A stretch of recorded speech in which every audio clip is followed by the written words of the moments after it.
Hey YouTube, Gaming at Old School here, bringing you another collection video. This is my GameCube collection video. I've already posted my Nintendo 64 collection, which you can see here. There's the link for that. So let's get started. To start off, I have Metroid Prime 2 Echoes.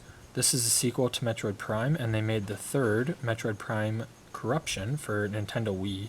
The series is really good. This one is pretty fun. The first one, I did have it. I just sold it for $10 on Craigslist, and I can pick it up at any GameStop in my area for about $3.50. So it seemed like a no-brainer to me, so I went ahead and did it, and I'll pick it up, relatively soon. Shrek 2, I bought a bundle from a guy on Craigslist, and I had to buy it all or I didn't get it. So there were some that I didn't necessarily want, but I have. So Shrek 2 is one of those. The other two are Power Rangers Dino Thunder, as well as Nintendo's Tak the Great Juju Challenge. I haven't played any three of those. If you have, feel free to go ahead and leave comments telling me how they were.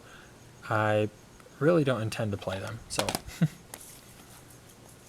Soul Calibur 2. This was a fun game. It was also released on PlayStation 2 and Xbox, but on the GameCube, you're allowed to play as Link from The Legend of Zelda, which is really cool. There's over 15 characters on this, and you can actually have 200 different weapons, which I thought was really neat. The Legend of Zelda 4 Swords Adventure. It's a really neat Zelda game. You're controlling all four of the Zeldas here, and you're restoring, peace to Hyrule, saving it from darkness. You can link up with a Game Boy Advance. I did have the Game Boy Advance version at one time, but I never did link up. I never had both of them at the same time. So I think it would be a little interesting, but I think I would just prefer the GameCube altogether by itself. The Legend of Zelda, The Wind Waker. This is a cel-shaded Zelda. Really cool. Cel-shaded means that the graphics are going to look a little different than normal. Kind of like a cartoon or a comic book. So it was really neat. On this one, you spend a lot of time on the water, which is a little bit different than the past Zeldas. And then in Skyward Sword, obviously, you're in the air. So great Zelda, must have for a GameCube collection. Sonic Adventure 2 Battle. This was my favorite Sonic on the system. Probably my favorite Sonic ever, actually. A lot of fun. I thought it was a great take on bringing the old Sonic to the new Sonic. A lot of gameplay on it. I beat it 100%. It was a lot of fun. After I beat it, I ended up getting Sonic Adventure DX Director's Cut. It was not as good. I was a little bit let down because I had just beaten Adventure 2 Battle, and it was still on, the high from that. But this decent game. Any Sonic fan, should get it. Sonic Heroes I have not played yet. I just picked this up a few weeks ago, and I haven't had the chance to play it, but it looks really fun. Super Smash Bros. Melee. This was a great game.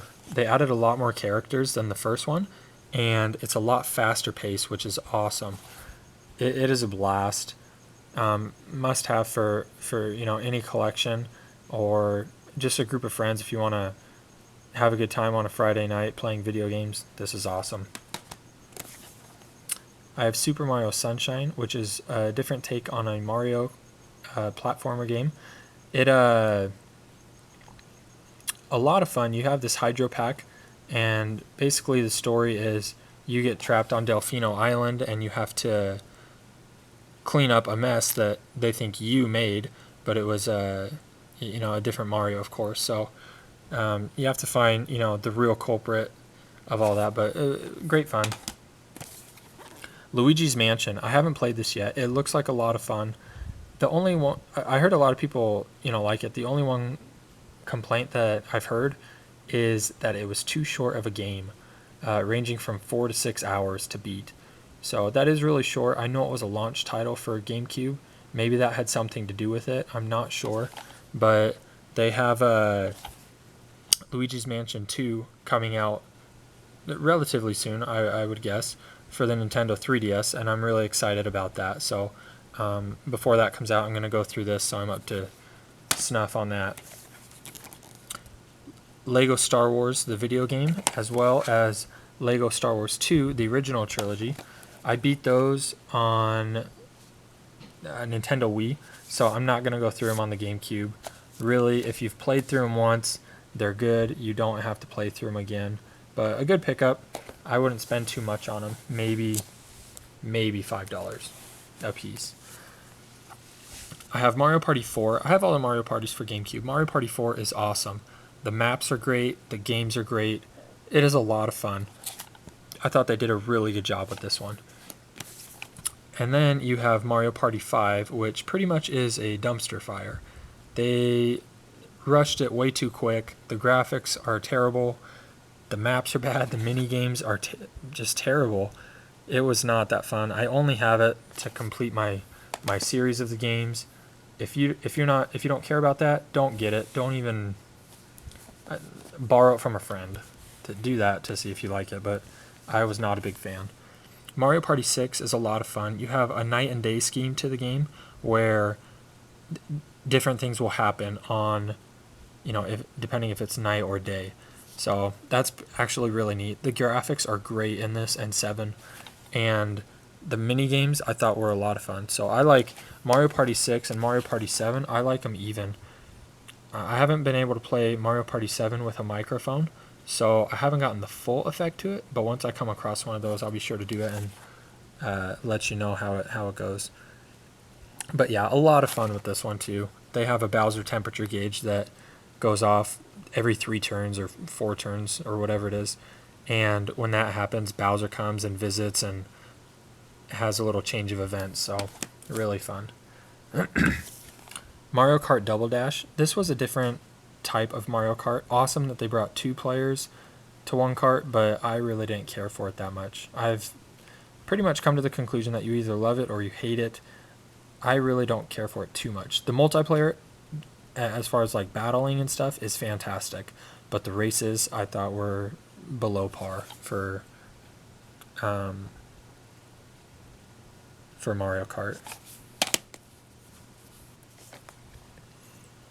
I have Paper Mario: The Thousand-Year Door.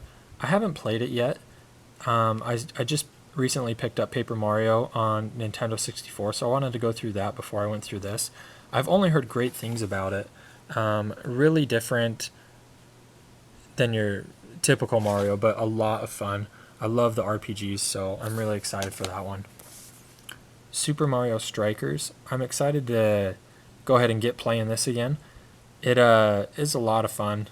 They have different combos that you can use to set your players up, with chain chomps or super powers, which are really neat. But it's a lot better, not better, just different than like FIFA and stuff. So a lot of fun with that one. And then last but not least, my favorite Mario sports game, Mario Golf Toadstool Tour. It is significantly better than the Nintendo 64 version.